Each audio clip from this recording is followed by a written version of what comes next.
السلام علیکم اسٹوڈینٹس، امید ہے کہ خیر و عافیت سے ہوں گے۔ جی آج ہم اپنا سبق نمبر 4 کی ریڈنگ کرنے لگے ہیں، اپنی مدد آپ، جسے سر سید احمد خان نے لکھا ہے، جو کہ اس کے مصنف ہیں اس سبق کے۔ جی خدا ان کی مدد کرتا ہے جو اپنی مدد آپ کرتے ہیں۔ یہ ایک نہایت عمدہ اور آزمودہ مقولہ ہے، یعنی کہ یہ ایک آزمائی ہوئی بات ہے کہ اللہ تعالیٰ انہی کی مدد کرتے ہیں جو خود اپنی مدد آپ کرنے کا جوش جذبہ رکھتے ہیں، ہمت رکھتے ہیں۔ اس چھوٹے سے فقرے میں انسانوں کا اور قوموں کا اور نسلوں کا تجربہ جمع ہے، یعنی انسانوں نے بھی تجربہ کیا اس بات پر، پھر قوموں کی باری آئی انہوں نے بھی، اور اسی طریقے سے کئی نسلوں نے جو ہے اس بات پر تجربہ کیا، جو کہ یہ سچ ثابت ہوا۔ جب ایک شخص میں اپنی مدد کرنے کا جوش اس کی سچی ترقی کی بنیاد ہے، اور جب یہ جوش بہت سے شخصوں میں پایا جاوے تو وہ قومی ترقی اور قومی طاقت اور قومی مضبوطی کی جڑ ہے۔ جبکہ کسی شخص کے لیے یا کسی گروہ کے لیے کوئی دوسرا کچھ کرتا ہے تو اس شخص میں سے یا اس گروہ میں سے وہ جوش اپنی مدد آپ کرنے کا کم ہو جاتا ہے۔ جب کوئی دوسرا مدد کرتا ہے تو کیا ہوتا ہے، اپنی مدد آپ کرنے کا جو جذبہ ہوتا ہے انسان میں وہ ختم ہو جاتا ہے، اور ضرورت اپنے آپ مدد کرنے کی اس کے دل سے مٹتی جاتی ہے، ختم ہو جاتی ہے۔ اور اسی کے ساتھ غیرت، جو ایک نہایت عمدہ قوت انسان میں ہے، اور اسی کے ساتھ عزت، جو اصلی چمک دمک انسان کی ہے۔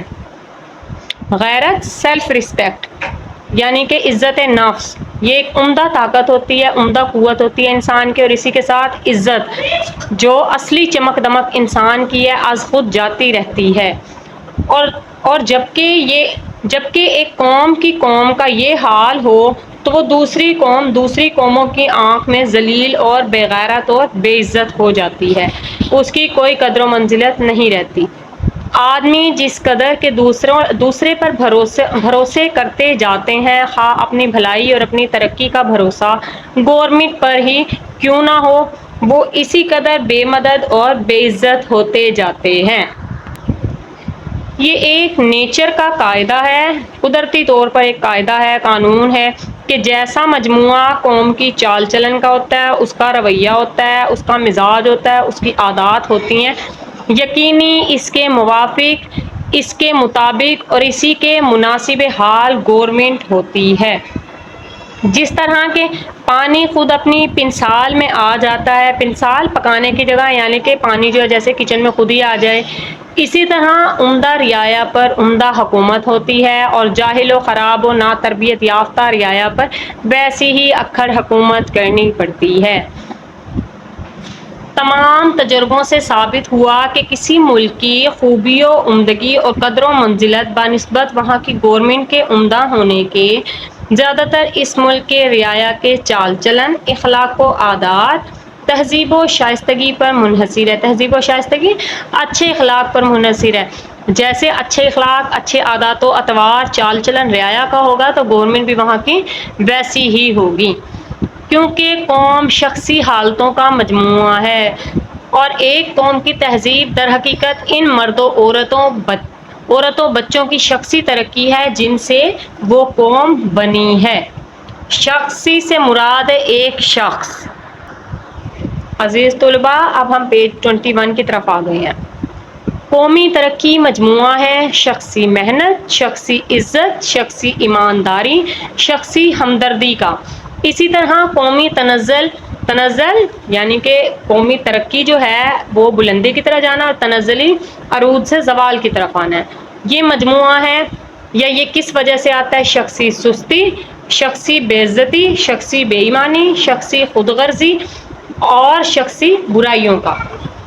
نا تہذیبی و بد چلنی، بد اخلاقی، جو اخلاقی و تمدنی یا باہمی معاشرت کی بدیوں میں شمار ہوتی ہیں، بدیاں، برائیاں، در حقیقت وہ خود اس شخص کی آوارہ زندگی کا نتیجہ ہے۔ اگر ہم چاہیں کہ بیرونی کوشش سے ان برائیوں کو جڑ سے اکھاڑ ڈالیں اور نیست و نابود کر دیں، جڑ سے اکھاڑ ڈالیں یعنی کہ سرے سے اسے ختم ہی کر دیتے ہیں، اور نیست و نابود کر دیں، تباہ و برباد کر دیں، تو یہ برائیاں کسی اور نئی صورت میں اس سے بھی زیادہ زور و شور سے پیدا ہو جائیں گی جب تک شخصی زندگی اور شخصی چال چلن کی حالتوں کو ترقی نہ کی جائے. یعنی کہ اگر ہم ایک سائڈ پر برائیاں ایک علاقے سے ختم کر دیں، لیکن کیا ہوگا، ہم لوگوں کی عادتوں کو، ان کی حالتوں کو نہ بدلیں تو یہ برائیاں جو ہیں پھر سے نئے سرے سے پیدا ہو سکتی ہیں. لیکن اگر ہم ان کے رویوں کو، ان کے چال چلن کو، عادات و اخلاق کو بدل دیں گے، اس میں تبدیلی لائیں گے، اس میں ترقی کریں گے، تو اس کا فائدہ یہ ہوگا کہ یہ برائیاں پھر کبھی واپس جو ہیں وہاں کا رخ نہیں کریں گی.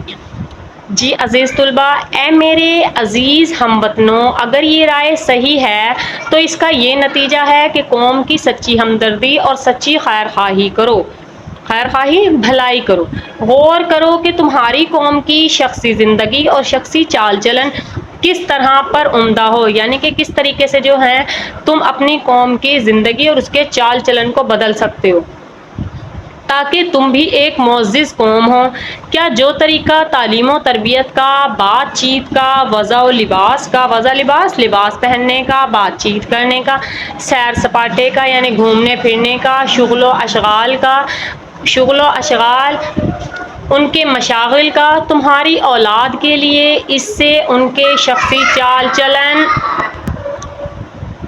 چال چلن، اخلاق و عادات، نیکی و سچائی میں ترقی ہو سکتی ہے. حاشا وکلا، ہرگز نہیں. جبکہ ہر شخص اور کل قوم خود اپنی اندرونی حالتوں سے آپ اپنی اصلاح کر سکتی ہے. کل قوم، مکمل قوم جو ہے اپنی اندرونی حالتوں تو اس بات کی امید پر بیٹھے رہنا کہ بیرونی زور انسان کی یا قوم کی اصلاح و ترقی کرے، کس قدر افسوس بلکہ نادانی کی بات ہے، نادانی کم عقلی کی بات ہے. وہ شخص در حقیقت غلام نہیں، در حقیقت حقیقت میں جس کو ایک خدانہ ترس نے، جو اس کا ظالم آقا کہلایا جاتا ہے، یعنی کہ خدانہ ترس یعنی جو اس پر ترس نہیں کھاتا، خرید لیا ہے، یا ایک ظالم اور خود مختار بادشاہ یا گورنمنٹ کی رویت ہے، گورنمنٹ کے حصے میں، بلکہ در حقیقت ملکیت ہے، بلکہ در حقیقت وہ شخص اصلی غلام ہے جو بد اخلاقی، خود غرضی، جہالت اور شرارت کا مطیع ہے، شرارت کرنے کا عادی ہے، جس کو عادت ہے شرارتیں کرنے کی، اور اپنی خود غرضی کی غلامی میں مبتلا اور قومی ہمدردی سے بے پرواہ ہے. اب یہاں پہ دو باتیں بتائی جا رہی ہیں. ایک یہ کہا جا رہا ہے کہ ایک کو زبردستی خرید کر جو ہے وہ غلام بنا لیا گیا ہے، اور دوسرا جان بوجھ کے جہالت، خود غرضی کی بنا پر جو ہے وہ اپنی سیلف کا جو ہے یا اپنی خود غرضی کا جو ہے غلام بنا ہوا ہے اور قومی ہمدردی سے بے پرواہ ہے. اسے کوئی فکر نہیں ہے کہ وہ بھی جو ہے اپنی قوم کے لیے کوئی ہمدردی رکھے. بے پرواہ، لاپرواہ. وہ قومیں جو اس طرح دل میں غلام ہیں وہ بیرونی زوروں سے یعنی عمدہ گورنمنٹ یا عمدہ قومی انتظام سے آزاد نہیں ہو سکتی جب تک کہ غلامی کی یہ دلی حالت دور نہ ہو. یعنی کہ جب تک آپ کے دل میں سے غلامی دور نہیں ہوگی، غلامی دور نہیں ہو سکتی.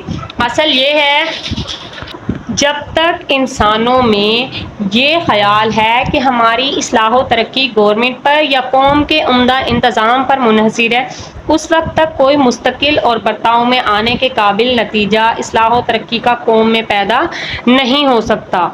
وہ اس لیے نہیں ہو سکتا کیونکہ ہم جو ہیں دوسروں پر ڈپینڈ کر کے بیٹھ گئے ہیں، انحصار کر کے بیٹھ گئے ہیں کہ ہماری حالت جو ہے وہ گورنمنٹ بدلے گی. جبکہ جب تک ہم اپنی حالت خود نہیں بدلنے کی کوشش کرتے تو ہماری حالت بدلنا مشکل ہے. ہم سے مراد ہے شخصی حالت کی بات ہے. وہ کیسی ہی عمدہ تبدیلیاں گورنمنٹ یا انتظام میں کی جاویں، وہ تبدیلیاں فانوس خیال سے کچھ زیادہ رتبہ نہیں رکھتی. گورنمنٹ تبدیلی کرے گی تو وہ ایسی ہوں گی کہ جیسے خیالوں کے چراغ بنا دیے، جس میں طرح طرح کی تصویریں پھرتی ہوئی دکھائی دیتی ہیں، مگر جب دیکھو تو کچھ بھی نہیں. انسان کی قومی ترقی کی نسبت ہم لوگوں کے یہ خیال ہے کہ کوئی خضر ملے، خضر راستہ بتانے والا، مدد کرنے والا، گورنمنٹ فیاض ہو، سخی ہو، ہمارے سب کام کر دے. اس کے یہ معنی ہے کہ ہر چیز ہمارے لیے کی جائے اور ہم خود نہ کریں. یہ ایسا مسئلہ ہے کہ اس کو ہادی اور رہنما بنایا جائے. ہادی ہدایت والا، رہنما رہنمائی دکھانے والا.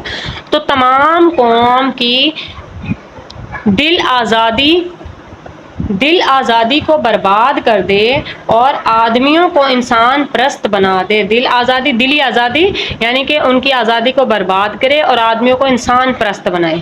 حقیقت میں ایسا ہونا قوت کی پرستش ہے، قوت کی طاقت ہے، اور اس کے نتائج انسان کو ایسا ہی حقیر بنا دیتے ہیں، حقیر، کمتر، جیسے کہ صرف دولت کی پرستش، دولت کی عزت سے انسان حقیر و ذلیل ہو جاتا ہے.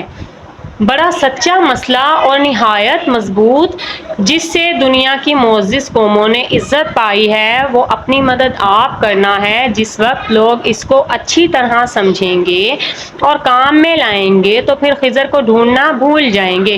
یعنی جب اپنی مدد آپ کرنے کا سوچ لیں گے تو پھر کسی اور کی مدد کی ضرورت پیش نہیں آئے گی.